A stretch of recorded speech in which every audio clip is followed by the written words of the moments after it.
Assalamualaikum warahmatullahi wabarakatuh. Waalaikumsalam warahmatullahi wabarakatuh. Bismillahirrahmanirrahim. Alhamdulillahi rabbil alamin. Wassalatu wassalamu ala asyrafil anbiya'i wal mursalin, imamil muttaqin, sayyidil ghurril muhajjalin, wa ala alihi wa ashabihil mujahidin at-tahirin, amma ba'du. Saudara-saudara kaum muslimin rahimakumullah, salah satu dari rukun Islam yang 5 ialah melaksanakan ibadah puasa di bulan suci Ramadan. Puasa memang merupakan syariat yang cukup tua dalam kehidupan beragama. Setiap Rasul melaksanakan ibadah puasa ini. Hanya teknis pelaksanaannya saja yang berbeda sesuai dengan situasi dan kondisi yang dihadapi oleh para Rasul itu sendiri.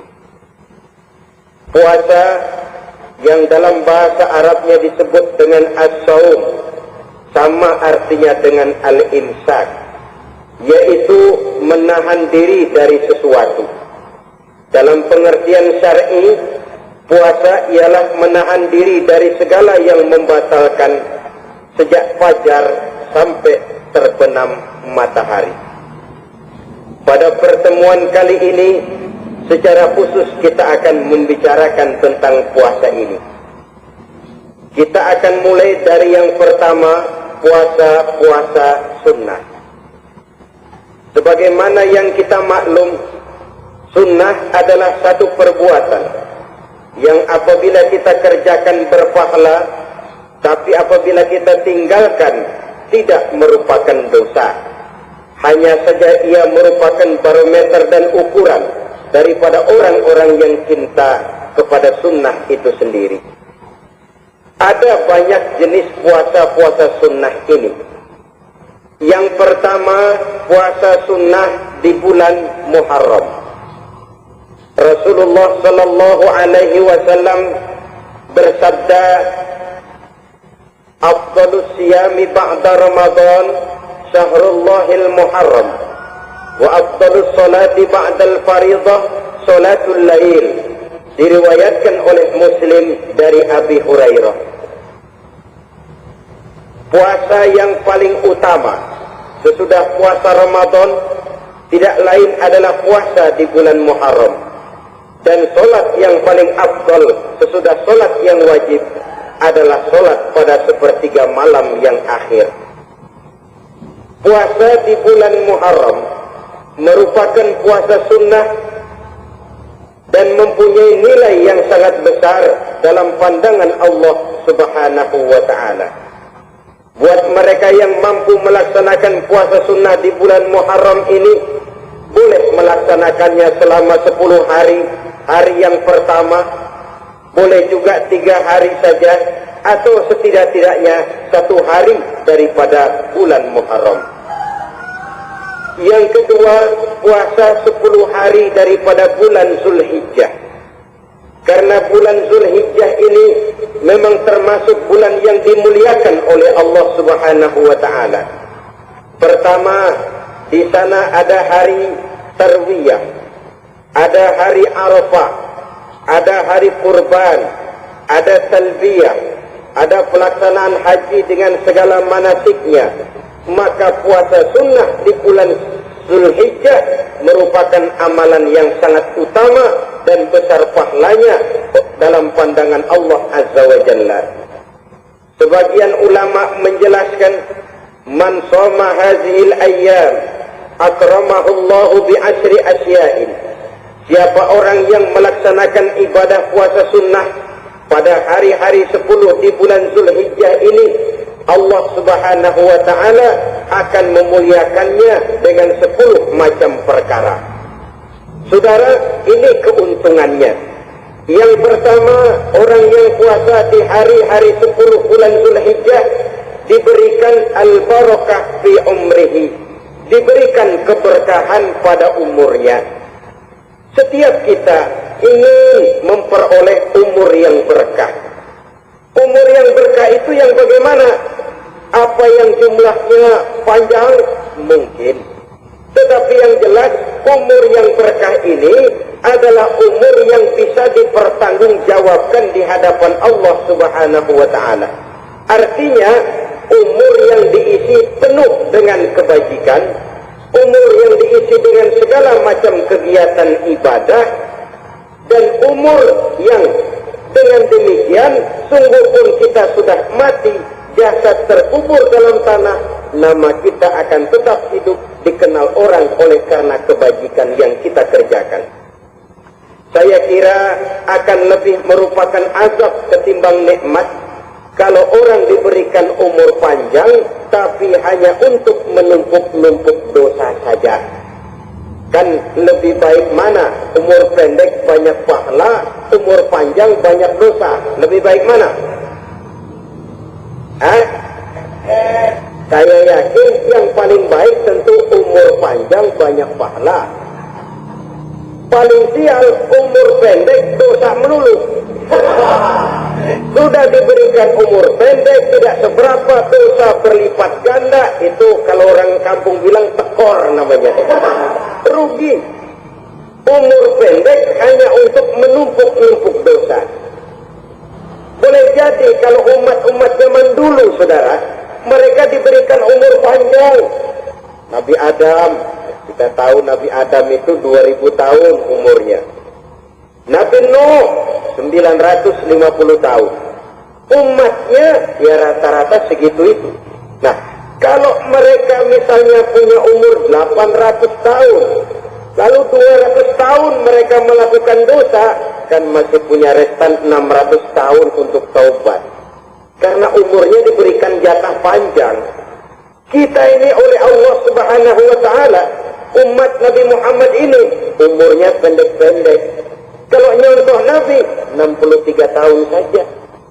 Kalau diberikan 70 tahun umur kita sekarang, itu sudah dapat jatah lebih 7 tahun. Alhamdulillah bahwa Allah memberikan saat-saat, waktu-waktu, tempat-tempat yang punya nilai istimewa, sehingga umur yang pendek ini bisa bernilai panjang, nilai ibadahnya bisa bernilai pahala seperti umat yang berumur panjang dahulu itu. Karena itu manfaatkan umur dengan baik, dan salah satu keberkahan daripada umur akan datang dengan melaksanakan ibadah puasa sunnah. Ini yang pertama. Yang kedua, az-ziyadatu fi malihi, diberikan tambahan hartanya, menjadi orang kaya. Kaya apa? Kaya hati setidak-tidaknya. Karena dengan tekun dan rajin melaksanakan ibadah puasa yang segera tertanam dalam jiwa seseorang, merasakan cukup di dalam kehidupan. Itulah dia orang yang paling kaya, orang yang hidupnya paling cukup. Kalau orang sudah merasa cukup dalam hidupnya, maka itulah dia orang yang kaya. Saudara-saudara kaum muslimin rahimakumullah, puasa sunnah memberikan tambahan harta, usahanya berkembang, dengan demikian membawa keberkahan, hartanya makin bertambah, akan menunjang ibadahnya kepada Allah, lebih memantapkan dan membawa ketenangan dalam hidupnya. Itu termasuk berkahnya melaksanakan puasa sunnah itu.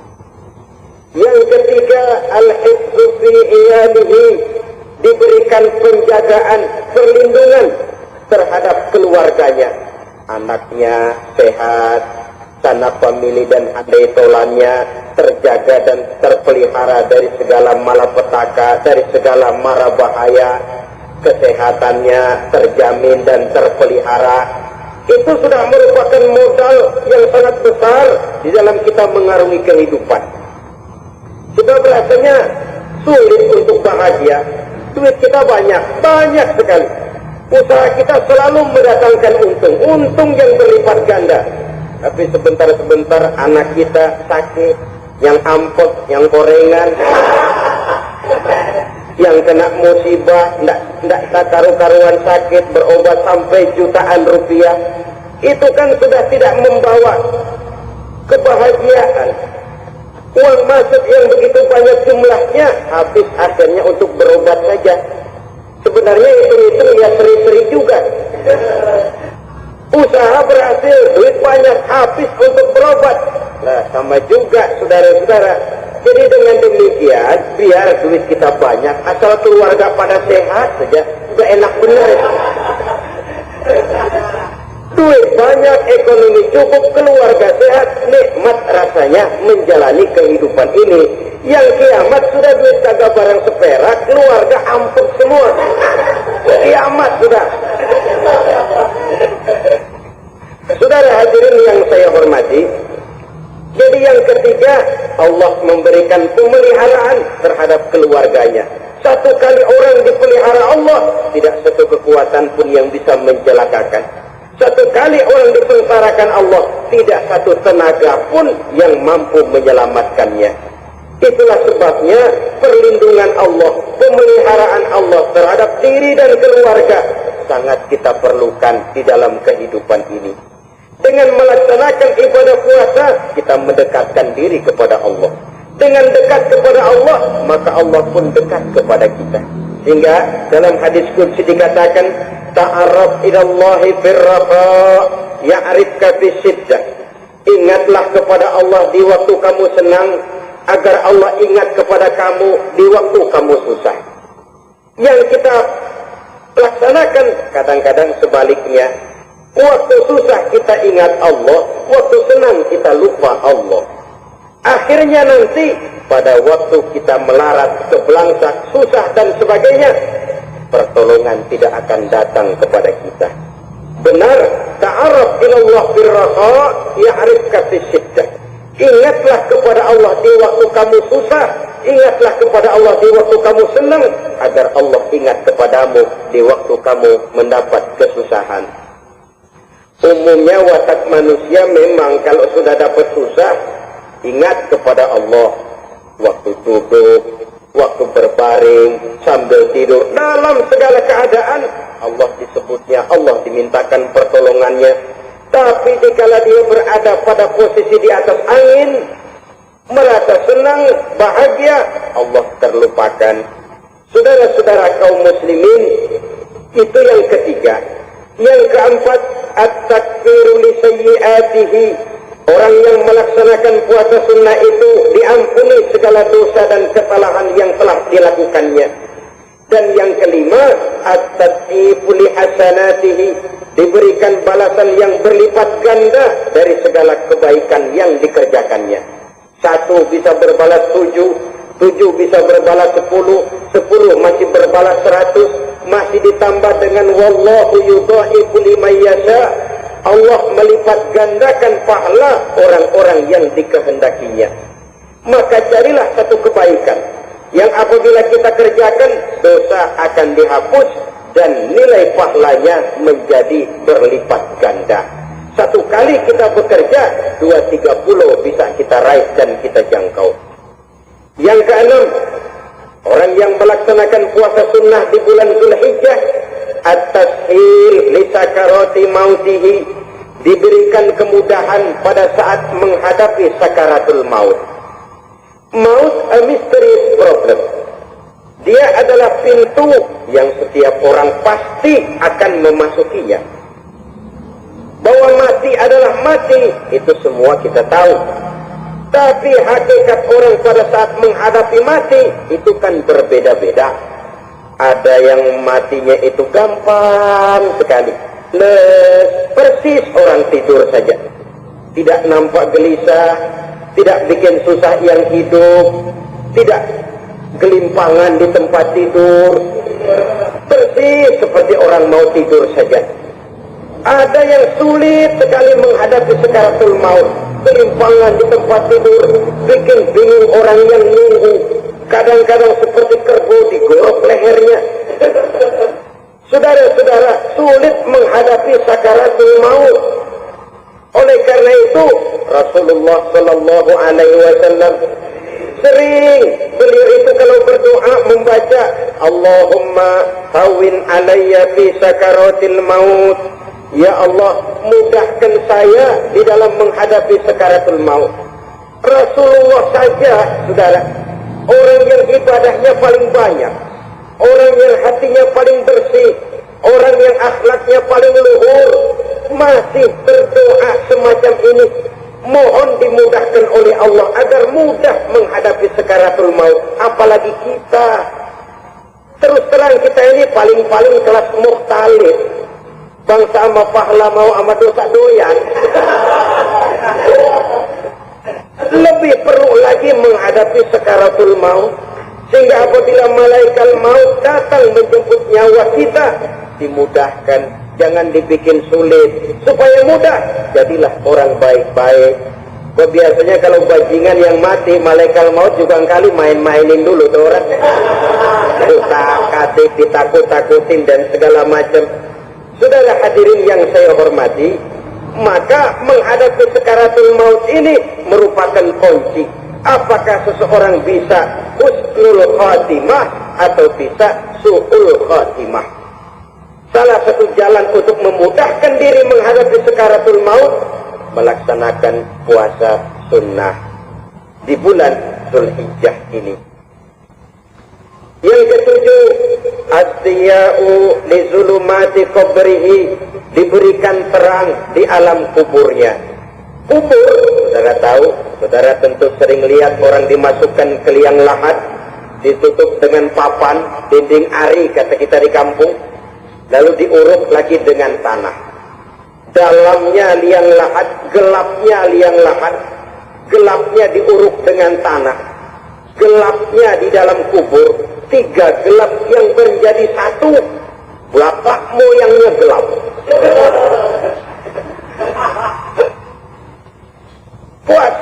Puasa sunnah ini merupakan terang di alam kubur kita nanti. Yang kedelapan, at-tasqil limizanihi, diberikan keringanan pada timbangan di hari akhirat nanti. Bahwa setelah dibangkitkan dari kubur, setiap kita akan menghadapi perhitungan, akan ditimbang segala macam kebaikan dan segala macam kejahatan yang pernah kita lakukan di dalam kehidupan. Orang yang melaksanakan ibadah puasa sunnah, at-tasqilu limizanihi, diberikan keringanan timbangan hari akhiratnya nanti. Yang kesembilan, an-najah minal bala, diberikan keselamatan dari segala macam bencana. Dan yang ke-10, as-su'ud ala darajatihi, diberikan ketinggian, naik derajatnya. Derajat di dunia, lebih-lebih lagi derajat di akhirat nanti. Ini keutamaan yang diberikan Allah Subhanahu wa ta'ala kepada mereka yang melaksanakan ibadah puasa 10 hari di bulan Zulhijjah menurut penjelasan sebagian dari para ulama kita. Jadi setelah puasa Muharram ada lagi puasa Zulhijjah. Kemudian puasa sunnah yang ketiga, puasa sunnah pada hari Senin dan hari Kamis. Apa sumber hukumnya? Diriwayatkan oleh Imam Muslim dari Abi Qatadah. Rasulullah Shallallahu Alaihi Wasallam ditanya tentang puasa pada hari Senin. Kenapa Rasul melakukan itu? Beliau menjawab, "Zalika yaumu wulidtu fihi wa yaumu bu'istu au unzila alayya fihi." Hari Senin itu adalah hari di mana aku dilahirkan dan hari di mana aku dibangkitkan. Wahyu pertama turun kepadaku pun pada hari itu. Maka sunnah melaksanakan puasa pada hari itu. Adapun hari Kamis, ada hadis yang diriwayatkan oleh Imam Turmuzi dari Abi Hurairah, Nabi bersabda, "Tu'radul a'malu yaumul isnaini wal khamisi wa uhibbu an yu'rada 'amali wa ana sha'im." Diangkat, disetor amal setiap manusia pada hari Senin dan pada hari Kamis. Maka aku ingin, kata Nabi, agar pada saat amalku disetor itu aku sedang puasa. Jadi malaikat itu menurut riwayat ini mencatat dan menyetorkan catatan amalan seseorang pada hari Senin, pada hari Kamis. Tiap hari Senin amalan kita disetor oleh malaikat. Catatan terakhir tentu yang sedang kita kerjakan. Sehingga yang masuk daftar, saya tinggalkan orang ini, dia sedang puasa. Karena naik catatan amalnya pada hari Senin. Kamis diangkat lagi, catatan paling akhir, saya tinggalkan orang ini, dia sedang puasa. Itu makna wa uhibbu ayyurada amali wa ana shaim. Aku senang kalau pada saat amal itu disetor, catatan paling akhir aku lagi puasa. Satu keistimewaan. Alangkah celaka tiap amalan disetor kita sedang berbuat jahat. Senin, Kemis, teler, mabuk, judi. Tiap amalan disetor, catatan akhirnya saya tinggalkan si fulan lagi teler. Laporan Senin. Kemis laporan lagi, saya tinggalkan si fulan lagi mirip kartu. Saudara hadirin yang saya muliakan, alangkah jeleknya catatan kita. Oleh karena itu, sunnah puasa pada hari Senin dan hari Kemis. Ini amalan sunnah, saudara-saudara. Dan oleh karena ini amalan sunnah, sebagian ulama memberikan penjelasan, walaupun lupa niat, kalau sudah malam itu lupa niat, boleh niatnya sudah siang puasa sunnah ini. Dengan catatan dari pagi belum makan apa-apa. Mama malam saudara lupa. Tahu-tahu ingat ini hari Senin, ini hari Senin. Dah jam 10, niatlah jam 10 itu. Sah puasanya asal dari pagi belum makan apa-apa. Tapi kalau sudah dapat 2 piring baru niat, jam 10 itu lain, ngojek namanya.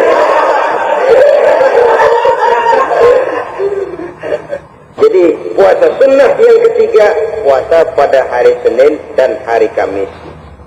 Yang keempat, puasa jenis sunnah yang keempat, puasa 6 hari di bulan Syawal. Diriwayatkan oleh Imam Muslim dari Abi Ayyub bahwa Nabi bersabda, "Man shoma Ramadhana, summa atba'ahu sittan min Syawal, kana kasiyamid dahri." Barang siapa yang berpuasa di bulan Ramadan, kemudian diikutinya dengan 6 hari di bulan Syawal, maka dia seolah-olah seperti orang yang berpuasa 1 abad lamanya. Allahu Akbar. Demikian besar keuntungannya. 6 hari di bulan Syawal sama dengan orang yang berpuasa 1 abad lamanya. Ini fadailul a'mal, saudara-saudara. Jangan diartikan karena menang sudah puasa 6 hari bulan Syawal, Ramadan tahun depannya lantas nggak puasa. Kenapa? Ukurannya sudah 1 abad.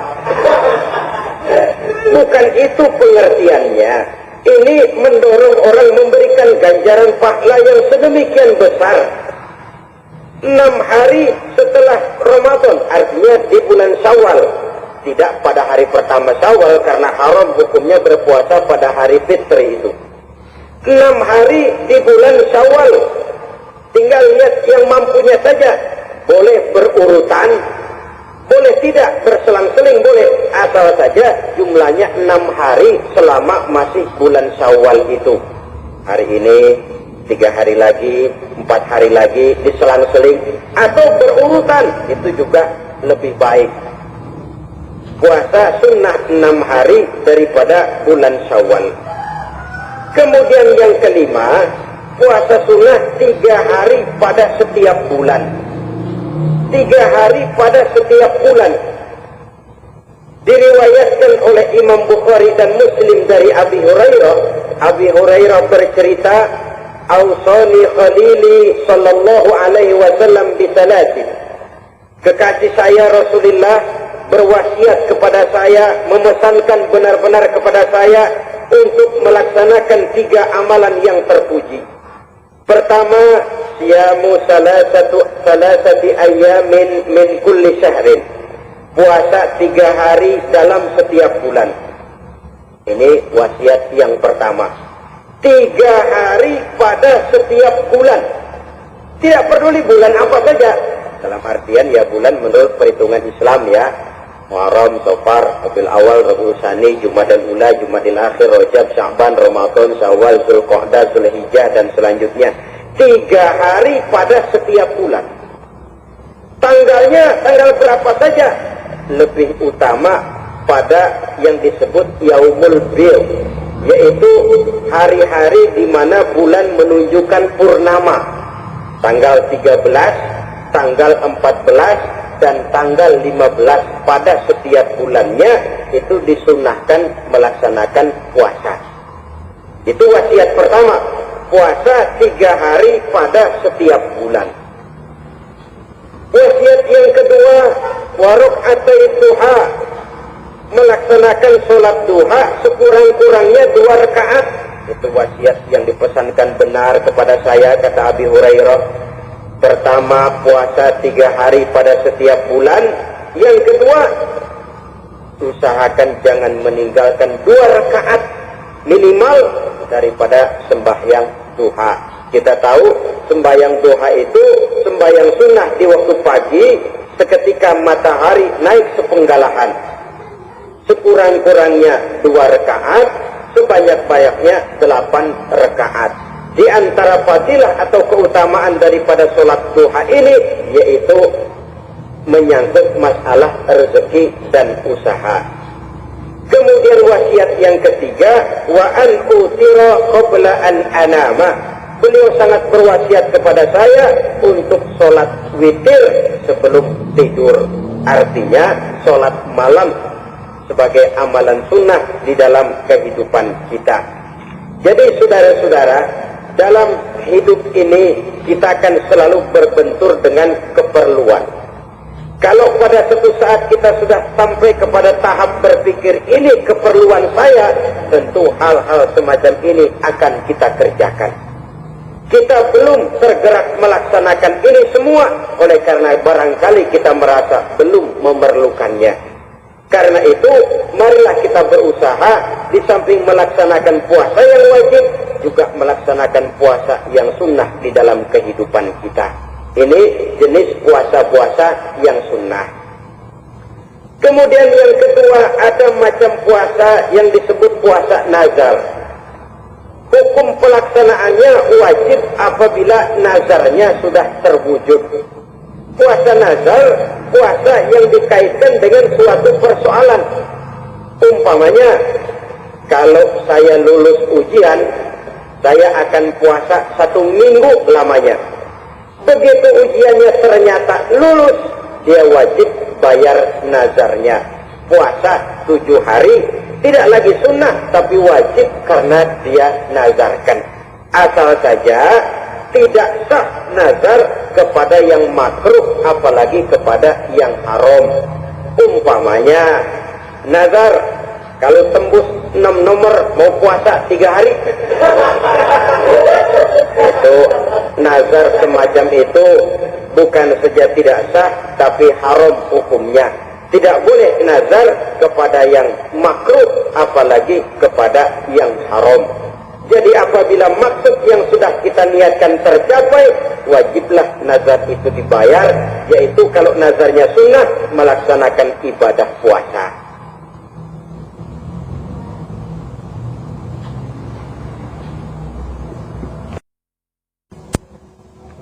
Pada kesempatan ini, saya hanya ingin mengajak bahwa di dalam melaksanakan ibadah puasa Ramadan ini, marilah kita mengadakan evaluasi.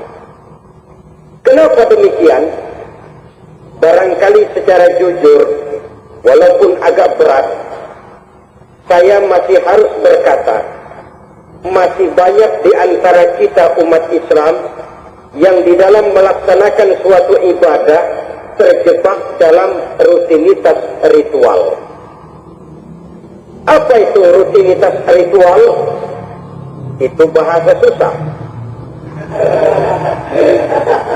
Berhubung saya tidak ingin bicara yang susah-susah, kita bicara yang mudah-mudah saja. Maksud saya, banyak di antara kita umat Islam yang di dalam melaksanakan suatu ibadah itu hanya dengan prinsip asal sekadar gugur kewajiban saja. Akibatnya, sampai sejauh mana ibadah itu berhasil membentuk kepribadian diri kita, kita jarang mengadakan evaluasi dan penilaian. Sholat yang penting gugur kewajiban. Puasa yang penting sudah gugur kewajiban. Haji yang penting sudah gugur kewajiban. Maka jangan heran kalau itu yang jadi prinsip, ibadah lantas tidak punya dampak dalam membentuk kepribadian diri. Banyak orang yang rajin sholat tapi munkarnya jalan terus. Sampai kadang-kadang kita bingung, yang sembahyang dia, yang nyolong dia. Puasanya kelihatannya tekun tapi tidak punya kepekaan sosial.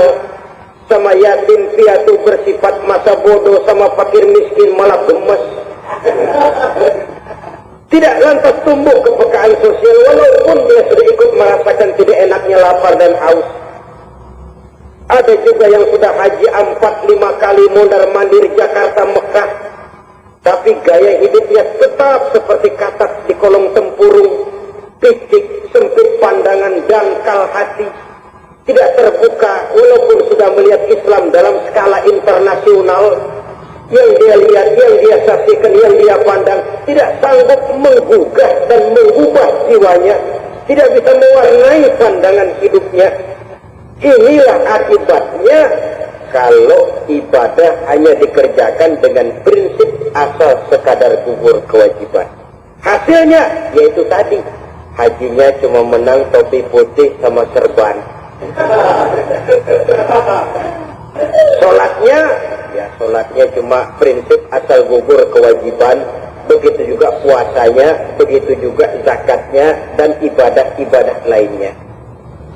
Bukan tanpa satu maksud. Jikalau Allah Subhanahu wa Ta'ala memerintahkan kita melaksanakan ibadah puasa di bulan suci Ramadan, bahkan maksud itu sangat jelas nampak pada penghujung ayat yang memerintahkan kita puasa. Ya ayyuhalladzina amanu kutiba alaikumus siyam kama kutiba alal ladzina min qablikum la'allakum tattaqun.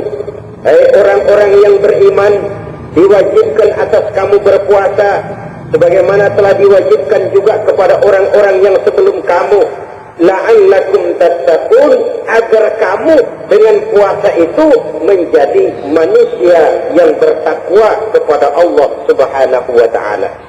Dengan kata lain, berhasil atau tidak puasa Ramadan kita ini akan nampak takwa kita meningkat atau tidak setelah kita melaksanakan ibadah puasa. Sehingga kalau orang mengatakan Ramadan itu merupakan month of training, bulan latihan, keluar latihan tentu harus semakin naik dan baik gaya kehidupan kita. Jadi tujuan utama daripada pelaksanaan ibadah puasa adalah untuk membentuk manusia yang bertakwa. Nah, takwa itu, kata Imam Qusairi, hurufnya ada 4. Ta, Qaf, Wawu, Ya. Masing-masing huruf ini merupakan simbol dari pribadi orang yang bertakwa, yang dibina dan dibentuk oleh pelaksanaan puasanya. Mari kita lihat. Huruf Ta adalah lambang dari sifat tawadhu, rendah hati. Orang yang bertakwa, orang yang tidak mempunyai sifat sombong. Puasa menanamkan kita kesadaran terhadap kelemahan, terhadap keterbatasan, terhadap segala ketidakmampuan yang kita miliki. Ya Allah, baru sehari nggak kena makan, nggak kena minum, sudah begini lemesnya. Puasa memang, kalau pagi orang masih sehat, masih terdorong oleh sahur, siang masih lumayan, tapi zuhur ke atas biasanya mulai sikap lemah manusiawi, keterbatasan kekuatan biologis itu mulai nampak. Dari sini tanam satu kesadaran, kalau begitu apa yang mau disombongkan di hadapan Allah? Kaya, siapa sih orang paling kaya? Ilmu, siapa sih orang paling pintar? Pangkat, siapa sih orang paling tinggi jabatannya? Dari sifat semacam ini lahir introspeksi, rasa mawas diri, timbul sifat tawaduknya, rendah hatinya, tidak melonjak menjadi angkuh dan sombong lantaran sedikit kemampuan dan kekuatan yang dimilikinya. Lalu untuk sikap yang lebih jauh, terwujudlah, terbentuklah apa yang dinamakan stabilitas temperatur batin. Orang tetap konstan menjaga nilai-nilai idealisme yang pernah dimilikinya. Dia mulai dengan adil, dia berjalan tetap dengan keadilan, dan dia berakhir juga tetap dalam keadilan. Jangan mulainya adil, tengahnya setengah adil, di akhirnya malah zalim sama sekali. Ini tidak punya stabilitas temperatur batin. Kan banyak orang begitu toh.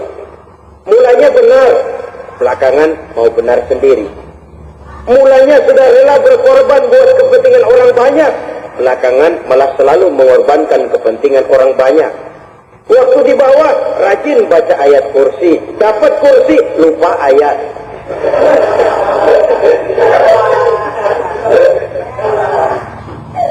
Ini cerminan dari orang yang tidak punya stabilitas temperatur batin, tertipu oleh perasaan seolah-olah situasi dan kondisi sudah serba memungkinkan, sudah serba menguntungkan.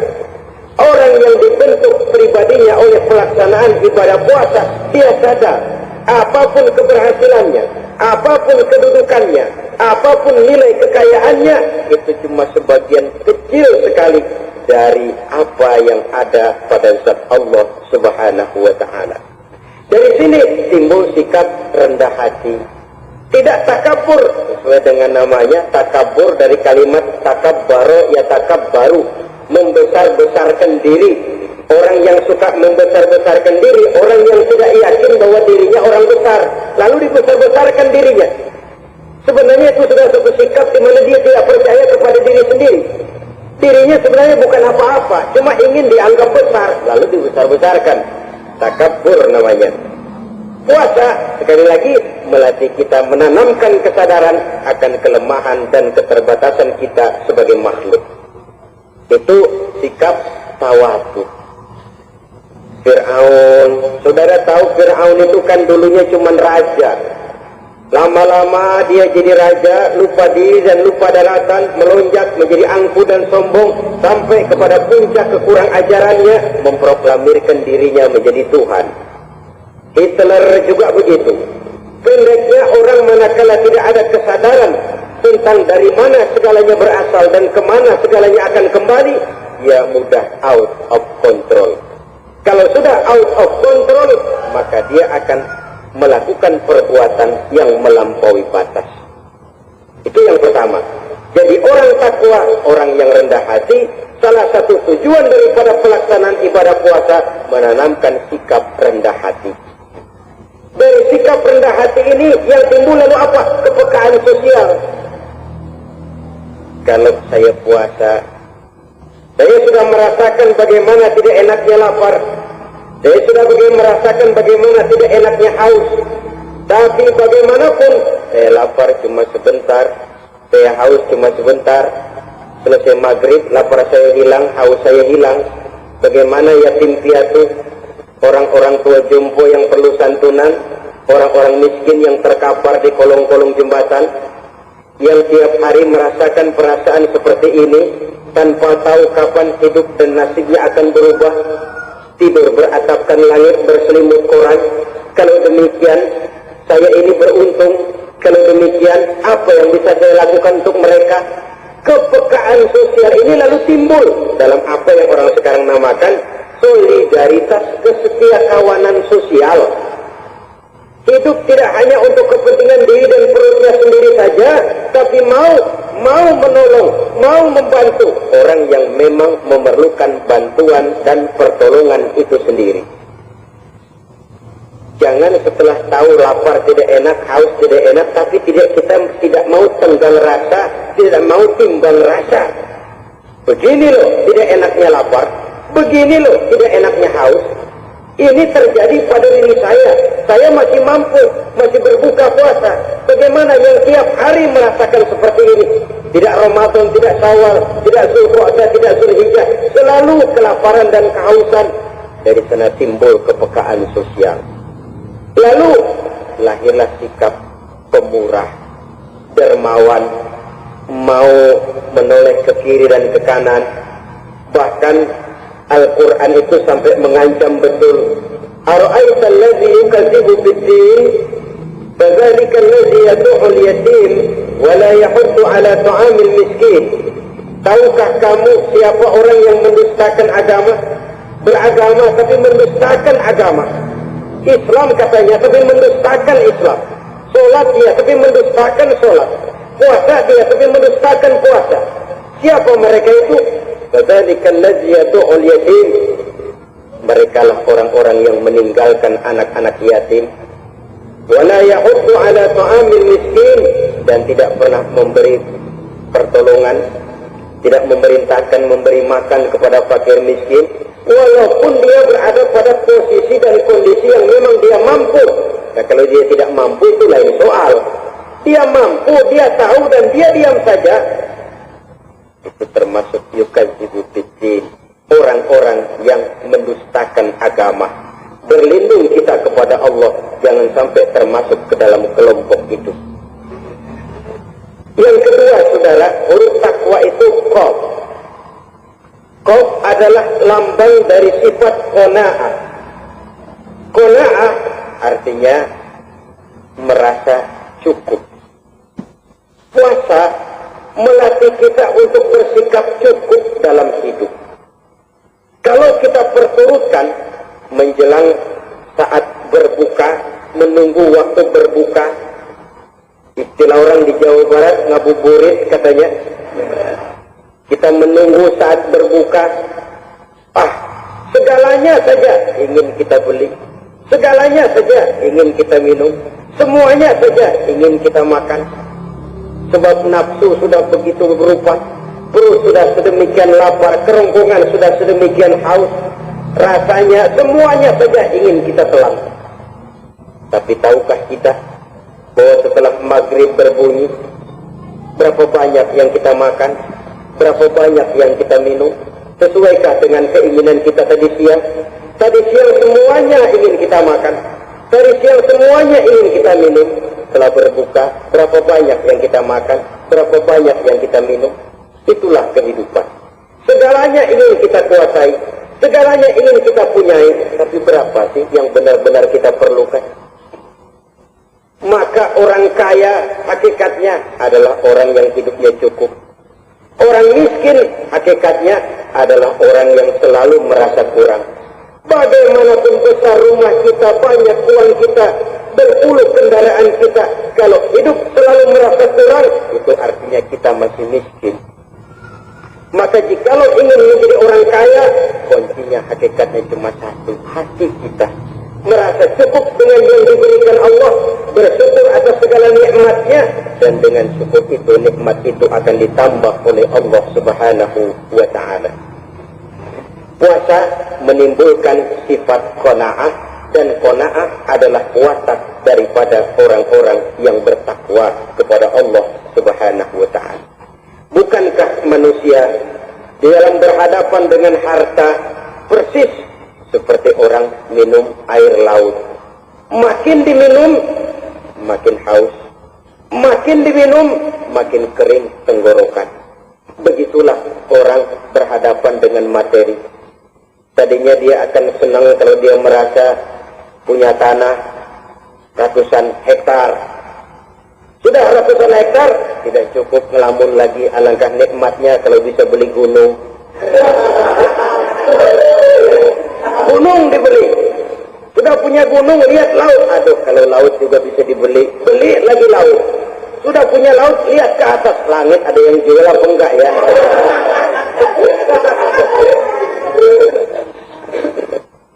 Seperti orang berhadapan dengan air laut yang makin diminum, makin membuat kita haus dan makin kering tenggorokan ini. Maka itu harus dihentikan. Sikap untuk menghentikan itu tidak lain adalah dengan sifat qanaah itu tadi. Merasa cukup dengan apa yang diberikan Allah, mensyukuri nikmatnya. Itu yang kedua. Yang ketiga, pada kalimat takwa ada huruf wawu. Wawu adalah simbol dari sifat wara dengan ain. Wara, orang yang terpelihara dirinya baik dari yang syubhat, lebih-lebih dari yang haram. Syubhat, saudara tahu, barang yang remeng-remeng. Tapi sungguh pun remeng-remeng, kira-kira persentasenya 70-30. 70% haram, 30% kemungkinan halalnya. Maka yang syubhat lebih baik dijauhi daripada diambil. Orang yang punya kepribadian wara, dirinya terpelihara, jangankan dari yang haram, dari yang syubhat saja dia sanggup menjaga dan memelihara dirinya. Oleh karena itu saya heran, kalau orang di bulan Ramadan dia sanggup menjaga diri di waktu siang dari jenis makanan yang halal, dari jenis minuman yang haram. Ada tahu nganggur di meja siang, enggak dia makan. Ada air teh nganggur di meja siang, enggak dia makan. Padahal itu jenis makanan dan minuman yang halal.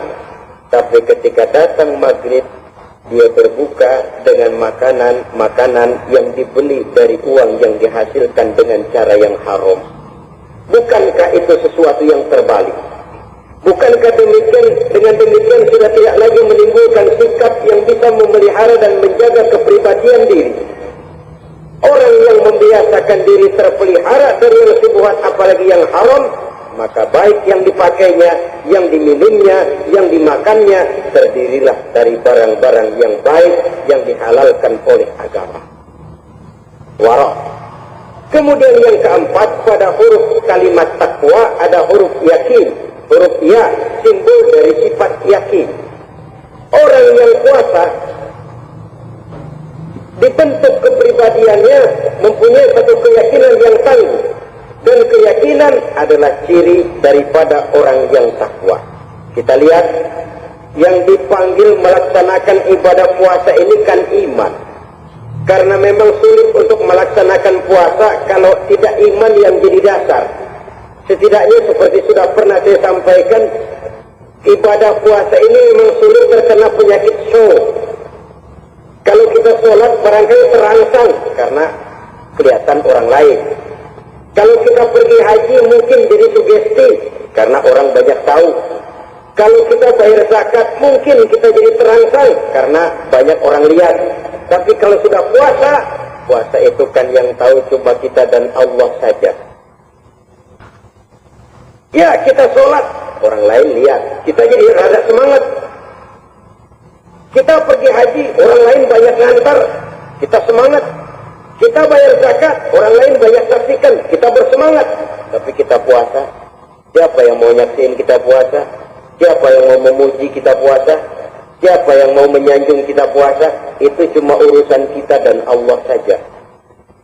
Oleh karenanya, dasar daripada pelaksanaan ibadah yang satu ini tidak lain keyakinan.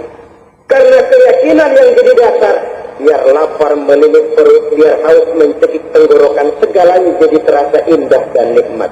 Untuk satu keyakinan, penderitaan akan merupakan kenikmatan. Tidak ada kerja yang lebih indah selain kerja yang didasarkan kepada satu keyakinan bahwa yang kita kerjakan itu adalah sesuatu yang benar. Dalam hal ini, sesuatu yang diperintahkan oleh Allah Subhanahu wa Ta'ala kepada kita. Saudara-saudara kaum muslimin rahimakumullah, demikianlah titik evaluasi kita. Jangan berpuasa hanya dengan prinsip asal sekadar menggugurkan kewajiban saja, yang akan berakibat Ramadan tahun ini berakhir begitu, Ramadan tahun depan berakhir begitu, dan dari tahun ke tahun kita hanya terjebak menjalani rutinitas ritualnya saja. Bahkan kadang-kadang yang nyata betul, Nabi menganjurkan tingkatkan ibadah pada 10 hari yang akhir di bulan Ramadan. Tanggal 20 sampai akhir Ramadan. Yang kita praktekkan malah kegiatan ibadah kita justru menurun pada 20 Ramadan yang akhir. Coba lihat 20 Ramadan ke atas. Itu pasukan tarawih paling kelas 60-70 tahun ke atas. Kemana yang lain sudah berpikir menghadapi lebaran, berpikir pulang mudik, berpikir macam-macam. Akibatnya konsentrasi ibadah lalu buyar. Dianjurkan Rasul, tingkatkan ibadah pada 10 hari yang terakhir. Kita malah makin ke akhir, makin lancip.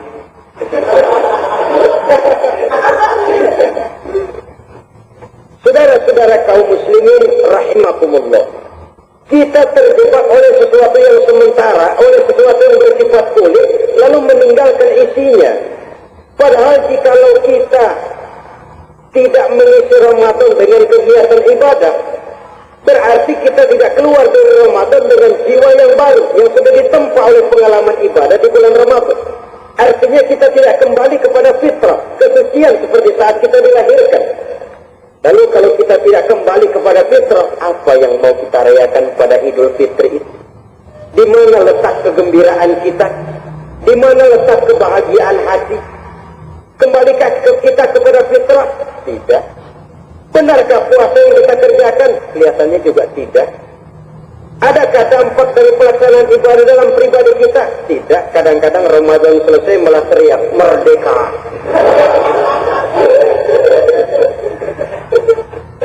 Kalau tadinya Ramadan dia merasa terhalang, mau keluar siang, mau makan siang, bulan puasa, mau minum siang, bulan puasa, mau gandengan, bulan puasa. Ramadan selesai, kibarin bendera teriak merdeka. Lalu kembali merajalela. Saudara-saudara, dampaknya tidak akan kelihatan. Padahal puasa yang baik, la'allakum tattaqun, membentuk manusia yang bertakwa kepada Allah Azza wa Jalla. Nah, sekarang apa kemudahan dan keistimewaan yang akan diberikan Allah kepada mereka yang sampai kepada tingkat takwa ini?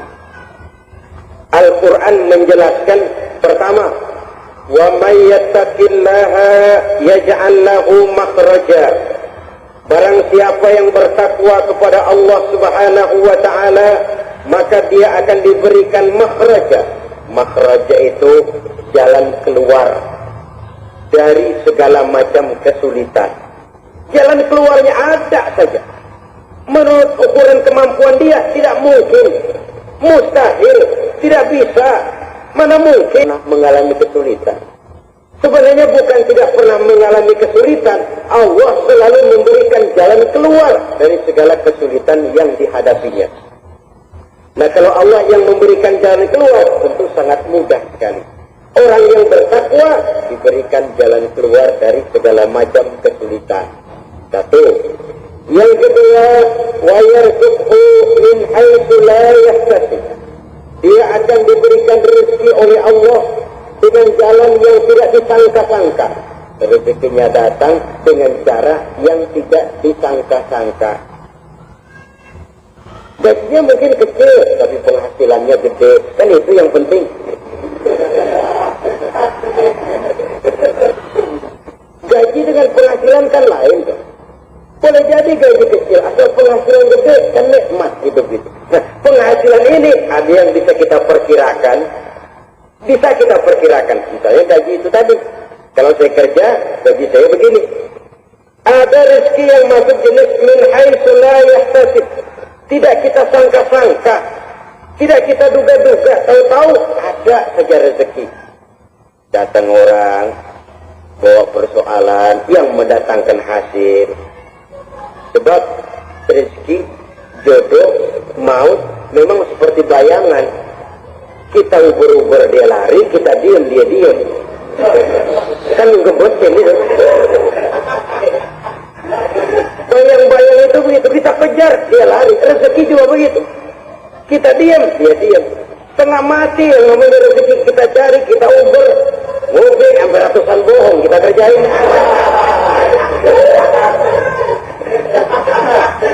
Tapi memang belum waktunya, ya, sulit untuk tembus. Tapi kadang-kadang giliran kita nongkrong di rumah, datang orang bawain rezeki. Itulah yang namanya rezeki. Tapi ini untuk orang yang bertakwa. Kalau tidak punya kredibilitas takwa, jangan lalu pakai ayat ini.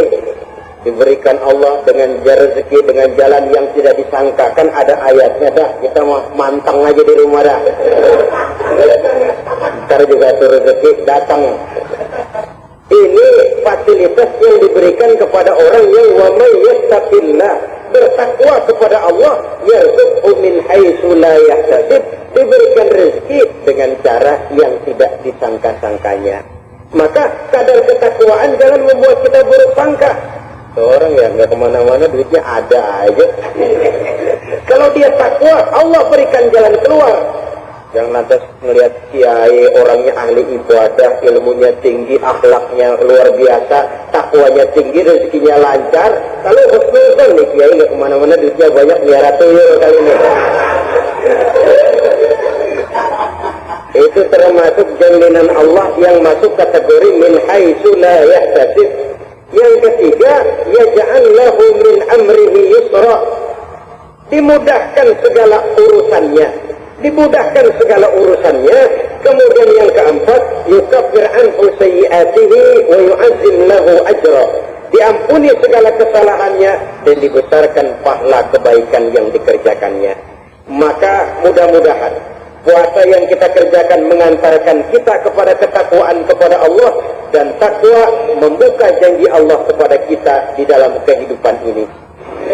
Inilah saja yang kita bicarakan pada pertemuan ini. Mudah-mudahan ada manfaatnya. Terima kasih atas segala perhatian. Mohon maaf atas segala kekurangan. Usikum wa nafsi bitaqwallah. Wassalamualaikum warahmatullahi wabarakatuh. Waalaikumsalam.